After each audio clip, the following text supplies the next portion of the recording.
What if I told you that your constant craving for more success, more stuff, more dopamine, isn't your fault but by design? That no matter how much money you make, how many goals you hit, or how perfectly you optimize your life, true happiness will always stay just out of reach. Welcome to the modern world, a world Aldous Huxley tried to warn us about, and we didn't listen. You wake up and reach for your phone before your feet hit the ground. Within seconds, your brain is hit with a flood of updates, ads, likes, and messages. You scroll through curated lives and polished photos, wondering why your own feels off. By noon, you're already stretched thin, jumping between tabs, meetings, and mental checklists. You tell yourself you're just tired, that once you hit your next milestone, maybe a raise, a vacation, a relationship, you'll finally feel at peace. But that peace never arrives. You push harder, hustle more, upgrade everything around you, and yet the emptiness stays. It lingers in the quiet moments, the pauses between notifications, the brief seconds before sleep. It's not burnout, it's a design flaw. The truth is, the system you live in isn't broken. It's working exactly as intended. Here's the lie you've been sold: that happiness is a destination, that if you just keep climbing, one day you'll arrive. But happiness isn't found at the end of some achievement ladder. It's not something you unlock when you finally make it. In fact, the harder you chase it externally, the more it slips through your fingers. Because the modern world doesn't want you fulfilled. It wants you stimulated, distracted, hooked. In Aldous Huxley's Brave New World, society is kept under control not through fear or violence, but through pleasure. People are constantly entertained, numbed by synthetic happiness delivered in the form of a drug called soma. There's no war, no pain, just endless stimulation. Sound familiar? Our version of soma isn't a pill, it's dopamine.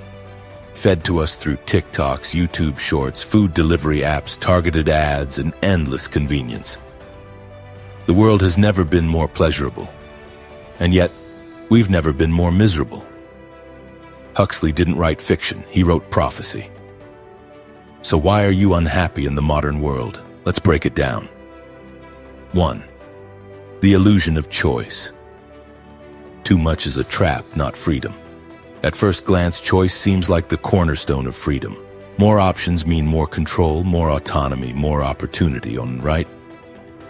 But psychological studies, particularly by Barry Schwartz in The Paradox of Choice, show that too many choices actually lead to paralysis. Imagine walking into a supermarket to buy toothpaste. There are 43 different kinds: whitening, enamel safe, charcoal, mint burst, sensitive, with fluoride, without fluoride. How do you pick? And more importantly, how do you feel after you do? You likely feel less satisfied even if you made a decent choice. Why? Because your brain silently tortures you with all the options you didn't pick. You start questioning yourself. What if I chose the wrong one? What if that other one was better? This is called opportunity cost regret, and it drains your mental and emotional energy. Huxley foresaw this in Brave New World, a society where people were given endless superficial pleasures and endless trivial choices to keep them from ever desiring deeper meaning. In modern life, we are bombarded by limitless entertainment, food options, dating apps, lifestyle trends, and instead of feeling empowered, we often feel empty, overstimulated, and anxious. True freedom isn't found in having infinite options. It's found in clarity of purpose, not clutter of possibility. 2. Hedonic adaptation. The happiness treadmill. You don't know you're on. You work hard. You finally buy the car, move into the dream apartment, get the job title. For a moment, you feel on top of the world. But then, strangely, after a few weeks or months, the buzz wears off. That car. It's just your regular commute now. That apartment? It's just where you eat and sleep. That job? It's already getting boring. This is hedonic adaptation, your brain's tendency to return to a baseline level of happiness no matter what changes happen. It's an evolutionary mechanism. In ancient times, staying content for too long could lead to complacency. You had to keep striving, hunting, improving. But in today's world, this adaptation works against us. We are constantly chasing upgrades, better phones, bigger screens, faster Wi-Fi, more money. And yet our satisfaction curve stays stubbornly flat. We're always chasing but never arriving. Huxley warned about this emotional flattening. In a world where instant gratification is available 24/7, nothing shocks us. Nothing excites us for long. The modern consumer cycle exploits this flaw. Products are marketed as happiness, but they deliver only novelty. And when novelty wears off, we're back at zero, ready for the next hit. It's like running on a treadmill that goes nowhere, faster and faster. And most people don't even realize they're on it. 3. The hijacking of dopamine. How the economy weaponized your brain. Dopamine is your brain's reward chemical. It motivates you to seek pleasure, reach goals, and learn from experiences. But in the modern world, this system has been hijacked. Social media platforms, apps, notifications, they're engineered to trigger dopamine spikes, not based on meaning or value, just based on stimulus. Every ding, every swipe, every like is a mini reward. But here's the problem. Natural dopamine was once released for real achievements, like forming bonds, discovering something, or overcoming challenges. Now it's triggered by empty digital feedback loops, and your brain can't tell the difference. Over time, this dulls your reward system. It takes more stimulation to feel the same pleasure. You scroll more, click more, binge more, but feel less. This is dopamine desensitization, and it's a slow path to emotional numbness. Huxley didn't talk about dopamine directly, but he warned of a society where people would be so amused by distraction that they'd stop caring about truth or depth. That world is here. Tech giants compete not for your money, but your attention. Because attention is the new currency. And your happiness? It's collateral damage in that war. 4. The social comparison trap. You versus everyone's highlight reel. Never before in history could you compare yourself to millions of people in real time. Instagram, TikTok, YouTube, they're windows into curated lives. But what you see is never the full story. It's the best moment of someone's week, polished and filtered. But your brain forgets that. Instead, it says, look at what they have. Look at what you don't. That house, that body, that vacation, that perfect relationship. And it makes you feel like you're falling behind, no matter how well you're doing. This is called relative deprivation, and it's lethal to happiness. In psychology, people rate their satisfaction not based on what they have, but on how it compares to others. You could earn $80,000 a year and feel miserable because your neighbor earns $90,000. It's irrational, but it's human nature. Huxley warned of a society where people would be conditioned to consume and conform, not based on needs, but on social pressure. The modern version? You don't buy because you need. You buy because someone online made it look desirable, and you don't even realize it's draining your self-worth with every scroll. 5. The death of deep work. Your focus is being stolen. Focus is power, but it's becoming extinct. Modern environments are designed to fragment your attention.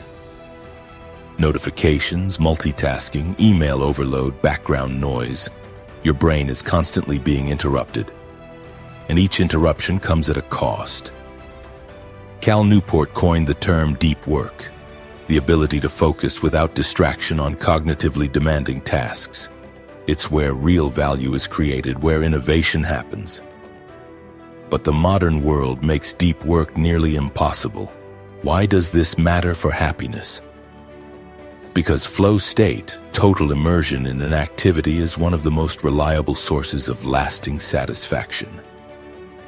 Whether it's writing, solving a problem, building something, or learning. It feels amazing to be in the zone. But we rarely get there anymore. Instead, our days are a blur of shallow tasks. Clicking, scanning, reacting, and by the end of it, we feel exhausted but unfulfilled. Huxley warned that people would be kept too busy with meaningless distractions to ever ask deeper questions. And that's exactly what's happening. When your attention is scattered, so is your identity. And over time, you start to lose a sense of purpose, which is the core of true happiness. Not pleasure, not escape, but purpose. And that's exactly what the modern world is quietly eroding. 6. Constant stimulation kills stillness. And stillness is where meaning lives. In the modern world, silence has become almost unbearable. The moment we feel a second of boredom, we reach for a screen. Waiting in line? Scroll. Commercial break? Scroll. Even walking down the street, people are plugged in. Music, podcasts, videos, always something to fill the space. But here's the problem. Your mind needs space to process, reflect, and recharge. True insight, creativity, and emotional healing come from moments of stillness. This is backed by neuroscience.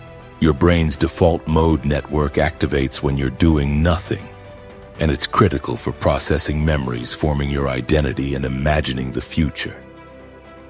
Huxley warned that humans would come to love their servitude. Today, we're so overstimulated that silence feels wrong, like something's missing. But in that silence is where truth resides. Our constant stimulation is a form of avoidance. We avoid confronting ourselves, our wounds, our fears, our potential. We've traded inner depth for outer noise. But that trade has a price, our ability to sit with ourselves without distraction. And if you can't be at peace in your own mind, you'll never find peace anywhere else. The modern world profits from your discomfort. Because discomfort keeps you clicking, buying, swiping. 7. Consumerism replaces identity with lifestyle templates. Who are you? Really? In the modern age, many people answer that question through consumption. Your clothes, your gadgets, your aesthetic, these become your identity, but this is an illusion. You're not your phone brand. You're not your diet. You're not your follower count.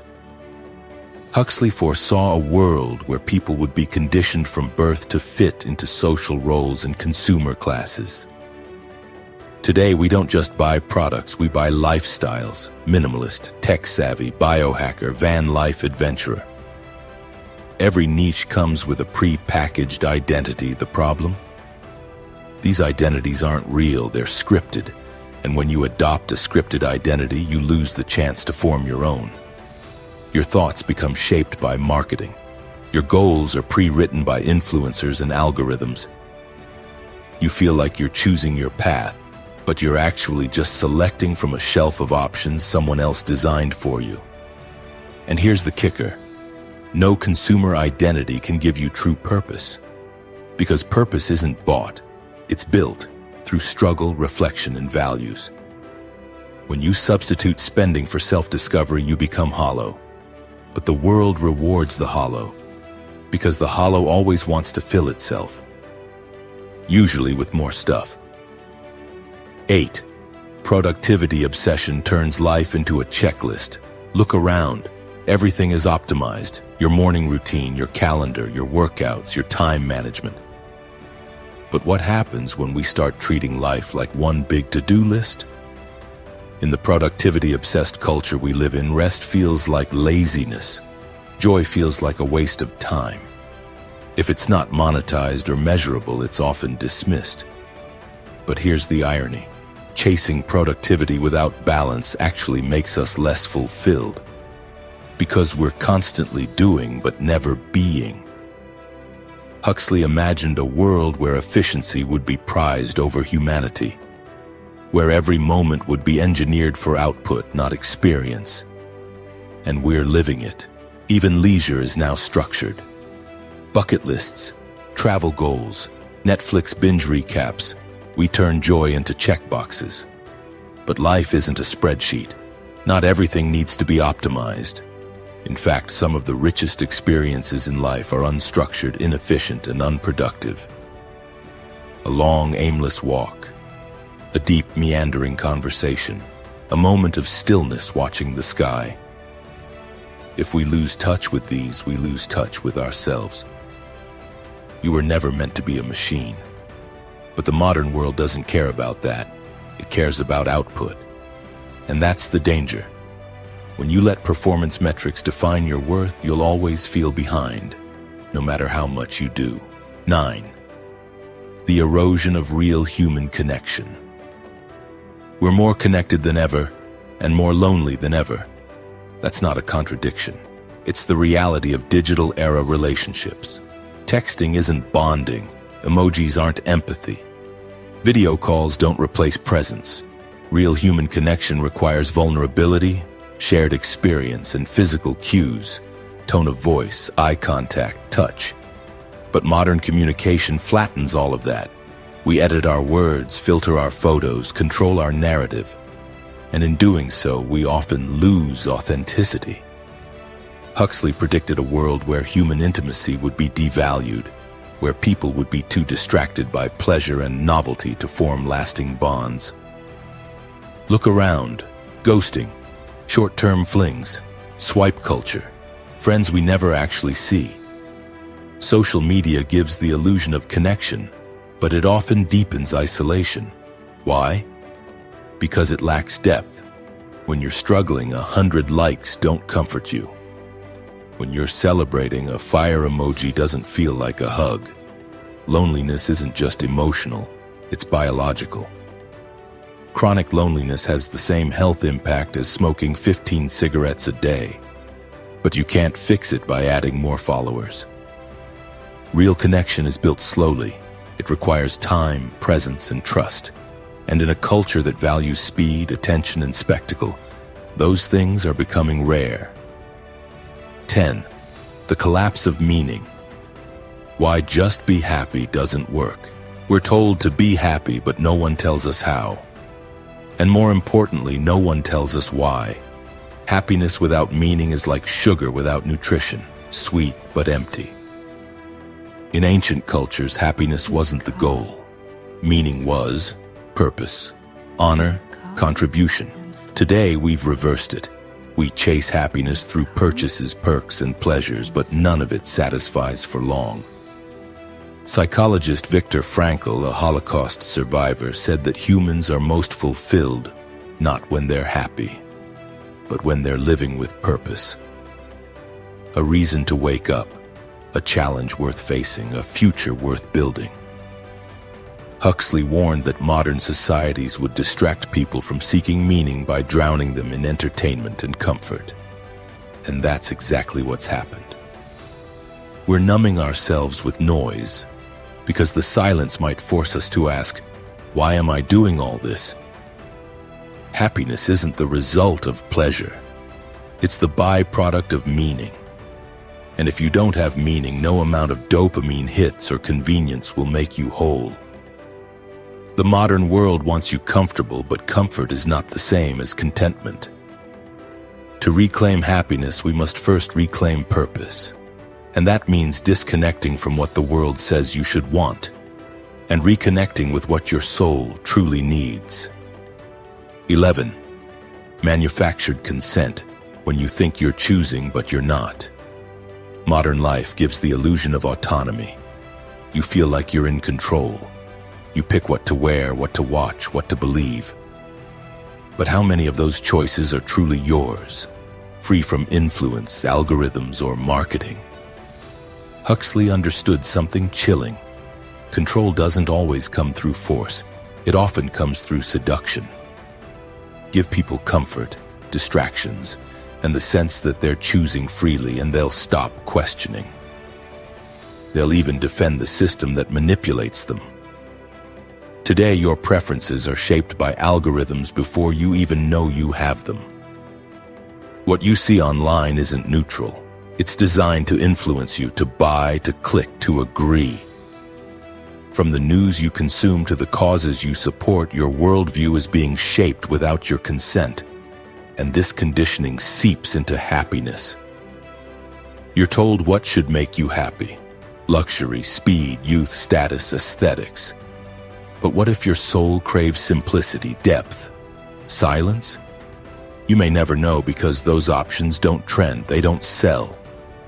True happiness starts with true choice. And true choice requires awareness, not of what's being offered, but of what's being hidden. Most people aren't unhappy because they've made the wrong choice. They're unhappy because they never got the chance to make a real one. 12. Fear of missing out. The new psychological chains. FOMO isn't just a meme or a joke, it's a serious emotional trap, and it's amplified by technology like never before. Every post, story, and update reminds you of what you're not doing, what you're not experiencing, who you're not with. It creates a loop of dissatisfaction. Even if your current moment is peaceful, your brain is comparing it to a million other possibilities. You could be in Bali. You could be launching a business. You could be at that party. And suddenly the now feels empty, even if it was perfectly fine a second ago. Huxley warned that people would be enslaved not by tyranny, but by pleasure. FOMO is the emotional weapon of that pleasure trap. It convinces you that happiness is always elsewhere. Just one more experience, one more trip, one more trend away. But happiness that relies on constant novelty is fragile, because there will always be something else you're missing. Real contentment isn't found in chasing everything. It's found in being fully present with something, or someone, or even just yourself. You'll never win the FOMO game because it's rigged.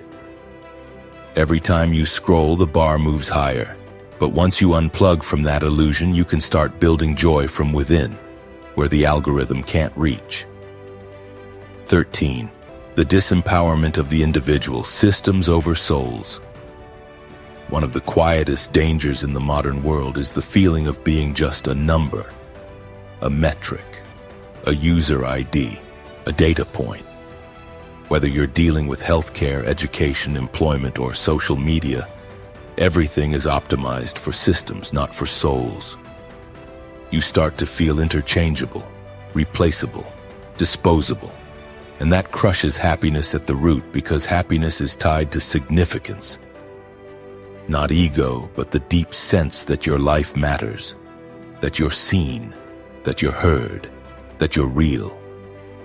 Huxley painted a future where people were mass-produced emotionally, conditioned from birth to accept their role, consume their distractions, and never question the deeper meaning of their life. And modern institutions, while not evil by intent, often push us in that same direction.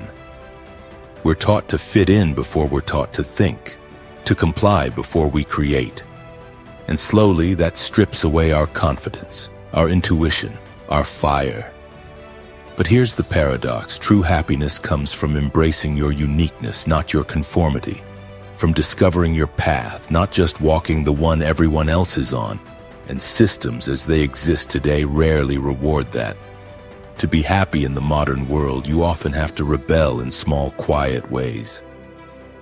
By listening to your gut, creating for joy, not clout, questioning the norm, and remembering you're not a part of the machine, you're a human being. That still means something. 14. Numbing versus healing. Escaping pain doesn't create peace. In a world that sells comfort at every turn, we've confused numbing with healing. You feel stress, there's an app for that. You feel lonely, scroll it away. You feel doubt, distract yourself with noise. But real peace isn't found by avoiding pain. It's found by facing it, processing it, learning from it. Growth is messy, healing is uncomfortable, but both are necessary for long-term happiness. Huxley didn't envision a world of cruelty, but of soft control, where pain was erased not through healing but through sedation. And that's what we do today. We self-medicate with food, content, substances, routines, and approval. The problem? Numbing creates more pain over time. You delay it, bury it, pretend it's gone. But it doesn't disappear, it festers, and deep down you know it. That's why moments of silence feel scary. That's why many people can't sit still. But here's the truth, no one profits from telling you. Happiness and pain are not enemies. They're partners. One teaches you how to appreciate the other, and without pain you can't fully experience joy. If you want real happiness, you have to stop running. You have to start listening to the parts of yourself you've been told to ignore. That's where peace is hiding. Not in the next product, not in the next escape, but in your own honest reflection. 15. Remembering the human spirit. What Huxley forgot to kill. Despite everything, the noise, the pressure, the distractions, the systems, there's one thing Huxley couldn't fully erase. The human spirit. It's messy, it's flawed, but it's resilient, and it remembers. It remembers what it's like to love without a screen, to cry with someone in real life, to get lost in a book that stirs your soul, to build something just because it matters to you.